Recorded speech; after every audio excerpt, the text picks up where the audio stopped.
కంచిపట్టు చీరల సామ్రాజ్యం, తెలుగు ప్రజల షాపింగ్ ప్రపంచం వారాహి సిల్క్స్. కూకట్పల్లిలో ఏప్రిల్ 4న గొప్ప ప్రారంభం. ఈ కన్నప్ప దాదాపు 2015లోనే ఎప్పుడో అనుకున్న కాన్సెప్ట్ కదా. దాసరి గారు అప్పుడు ఉన్నారు.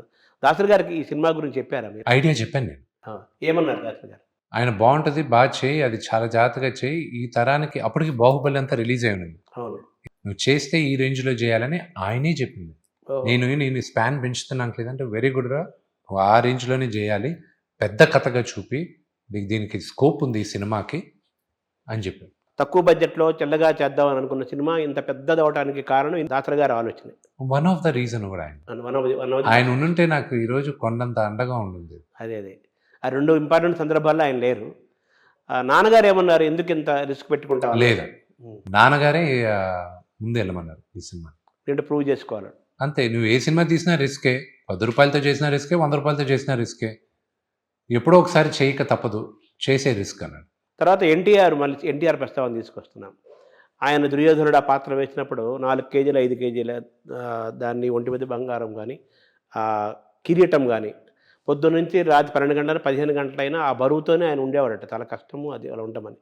మీ బాణం కూడా చాలా బరువైన బాణాన్ని మీరు మోసారట కదా, అది ఒకసారి అది అందులో మీరు పడిన కష్టం కానీ అప్పుడు ఆనందం కానీ రెండూ చెప్పండి. ఈ ఆర్ట్ డిపార్ట్మెంట్కి నేను నరకం చూపించాను, మన ఇండియన్ ఆర్ట్ డిపార్ట్మెంట్కి చూపించాను, న్యూజిలాండ్లో ఉన్న ఆర్ట్ డిపార్ట్మెంట్కి నేను చూపించాను. ఇది ఇంకా బెటర్గా చేసి ఉండొచ్చు. అది 8 కేజీలు ఉన్నింది బాణం. ఓకే, భుజం పైన వేసుకున్నప్పుడు కాసేపు ఓకే, మీరు ఫైట్ చేసేటప్పుడు ఇలా పట్టుకునేటప్పుడు అన్ఈవెన్ వెయిట్ ఉంటుంది, అది ఎంతసేపు అని ఇలా పట్టుకోగలరు, మీరు పట్టుకోలేదు. దాంతో ఫైటు అదేమో మన వాళ్ళు ఇంకా కొంచెం బాగా డెవలప్ అవ్వాలి, కొన్ని విషయాల్లో డెవలప్ నేర్చుకోవాల్సింది చాలా ఉంది మన వాళ్ళు. ఎందుకంటే నేను ఫస్ట్ హాలీవుడ్లో చేయాలి అనుకుంటే అది చాలా ఎక్స్పెన్సివ్ అయింది. బట్ టైం కన్స్ట్రెయిన్ వల్ల వీటి వల్ల నేను కరెక్ట్గా క్రాక్ చేయలేదు. కానీ కరెక్ట్గా నేను కాన్సన్ట్రేట్ చేస్తుంటే అది కూడా నేను చేసాను. పేపర్ వెయిట్ ఉంటాయి అక్కడ. నేను మార్వెల్ కామిక్స్ చేసిన కాస్ట్యూమ్ డిజైనర్ దగ్గరికి వెళ్ళాను. నేను వాళ్ళ ఆభరణాలు కానీ వాళ్ళ కాస్ట్యూమ్స్, వాళ్ళు చేసే సైన్స్ అండ్ ఇంజనీరింగ్ దాంట్లో వాళ్ళు కాన్సన్ట్రేట్ చేసేది ఎక్స్ట్రాడినరీగా ఆలోచిస్తారు వాళ్ళు. అసలు వాళ్ళు కొత్తవి కనిపెడతారు, ఓహో దీనికి ఇది వాడదాం, దీనికి ఇది. So they push the boundaries. ఒకప్పుడు మనం కూడా బౌండరీస్ పుష్ చేసేవాళ్ళం, కానీ ఇప్పుడు we are yet to push the boundaries. అది ఇంకా లైట్ వెయిట్ చేసి ఉండొచ్చు, కానీ మేబీ నెక్స్ట్ మూవీ ఏదైనా పౌరాణిక చేసేటప్పుడు ఈ సినిమాలో చేసిన తప్పులు దాంట్లో చేయండి. తర్వాత మీ గాయాలు కూడా అయినాయి విన్నాను, కరెక్టేనండి? ఇప్పుడు కొన్ని సర్జరీలు చేసిన తర్వాత ఇప్పుడు కొంచెం బాగా ఫేడ్ అవుట్ అయింది, కొన్ని లేజర్ ట్రీట్మెంట్స్ చేసుకోవడం వల్ల. తర్వాత మీలో రచయిత ఉన్నాడు, రైటర్ ఉన్నాడు, మీరు స్క్రీన్ పే రైటర్ ఉన్నాడు. తర్వాత ఇదంతా ఈ బొమ్మనంతా బాపు గారు ఒక బొమ్మ వేస్తే కన్నప్ప బొమ్మ, మీరు మాటలతోటి స్క్రీన్ పే తోటి ఇంకో బొమ్మ వేశారు ఈ సినిమా మొత్తానికి. మీరే డైరెక్షన్ చేయొచ్చు కదా, మీరు కాకుండా వేరే తెలివితేటలు నాకు ఈ రోజు లేవు, ఆ మైండ్ సెట్ నాకు లేదు. And I do not have that. ఏదైనా ఒక చిన్న యాక్షన్ సీక్వెన్స్ ఏమైనా నేను అందించవచ్చు, కానీ ఇలా చేయొచ్చాను ఒక నటుడుగా నేను అడగచ్చు, కానీ డైరెక్ట్ చేసే మైండ్ సెట్ నాకు లేదు ఇప్పుడు. ఐ డోంట్ నో, రేపు ఫ్యూచర్లో ఏమైనా వస్తుందో ఐ డోంట్ నో, కానీ but as of now I don't have that mind set అండి. సో ఈ ప్రయాణంలో జ్యోతిర్లింగాల దర్శనం కూడా మీరు చేస్తారు? 5 జ్యోతిర్లింగాలు అయిపోయాయండి, మిగతా కూడా కంప్లీట్ చేస్తాను. శివుడు అనుగ్రహంతో ఈ సినిమా రిలీజ్ లోపలే చేయాలని. అంటే అది మీకు ఆ ప్రయాణంలో మీకు ఏ అనుభవాలు ఏంటి?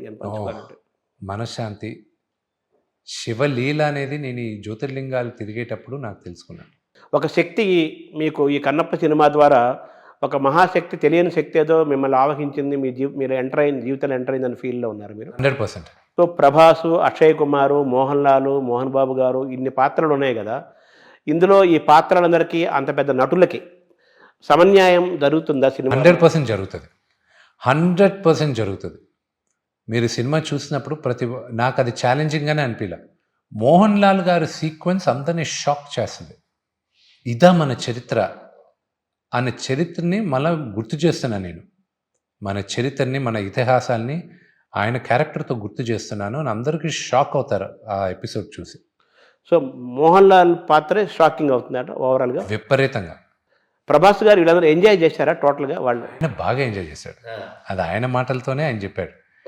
ఆయన డబ్బింగ్ అయిన తర్వాత ప్రభాస్ చెప్పిన మాటే నాకు బాగా ఎంకరేజింగ్ ఉంది. కానీ ఈ సినిమాకి ప్రభాస్ ఎంజాయ్ చేశాడు, అతను చాలా హ్యాపీ ఫీల్ అయ్యాడు, అది ఓకే. కానీ ఈ సినిమాకి నాకు బిగినింగ్ నుంచి విపరీతమైన ఎనర్జీ, ఎంకరేజ్మెంట్ ఇచ్చింది ముగ్గురు.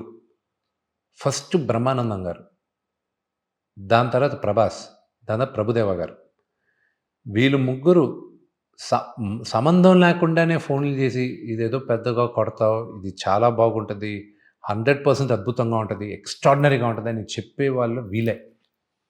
సో మిమ్మల్ని వాళ్ళు మోరల్గా మీకు స్ట్రెంగ్త్ని ఇచ్చుకుంటూ బూస్ట్ చేసుకుంటూ వచ్చారు విపరీతంగా. సో వాళ్ళు చేసిన ఆ మోరల్ బూస్టింగు, ప్రాక్టికల్గా మీరు ఫేస్ చేసిన ఎక్స్పీరియన్స్ రెండు మ్యాచ్ అయ్యాయా? బాగా.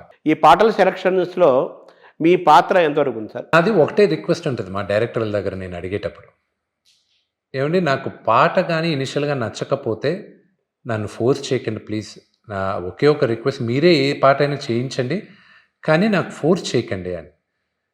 ఈ పాటలు వచ్చేటప్పుడు ఈ మ్యూజిక్ డైరెక్టర్ని నేనే ఎత్తికెళ్ళి పట్టుకున్నాను. ఇతనిది ఫస్ట్ మ్యూజిక్ డైరెక్టర్కి ఫస్ట్ సినిమా అవుతుంది. యాక్చువల్ అది అడుగుదాం అనుకున్నాను మ్యూజిక్ డైరెక్టర్ గురించి, ఎందుకంటే ఇంత పెద్ద సినిమా ఏ కీరవాణి గారో లేకపోతే ఎవరైనా ఇళయరాజా గారో వీళ్ళని పెట్టుకుంటారేమో అనుకున్నాం మేము అందరం. నాన్నగారి మొదటి చాయిస్ కీరవాణి గారు, ఇళయరాజా గారే. కానీ నాకు భయం ఏంటంటే వీళ్ళందరూ మహానుభావులని. కీరవాణి గారు ఇది లెజెండ్. వీళ్ళ దగ్గరికి వెళ్ళి వీళ్ళ ముందు పుట్టి పెరిగిన వాడిని నేను వెళ్ళి ఇలా కాదండి నాకు మ్యూజిక్ ఇలా కావాలి, ఈ సౌండింగ్ కాదు ఈ సౌండింగ్ అన్నారంటే వాళ్ళు ఎగిస్తాంతారు నన్ను.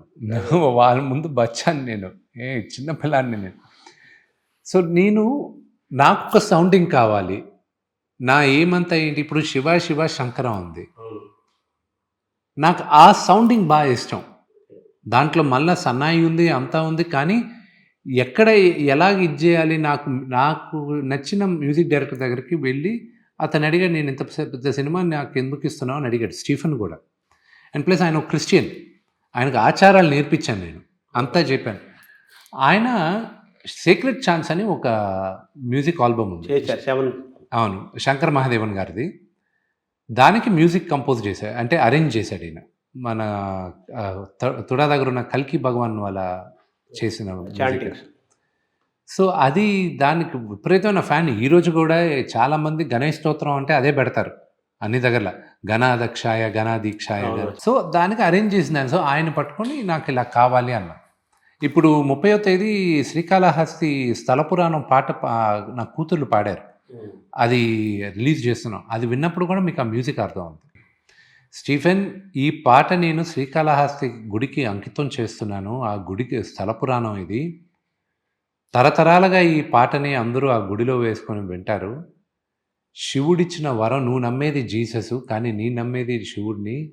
శివుడు నిన్ను చూస్ చేసుకున్నాడు, నా పాట తరతరాలుగా ఉండేది ఇతను చేస్తాడు అని నేను అలా చూస్తున్నాను అన్న.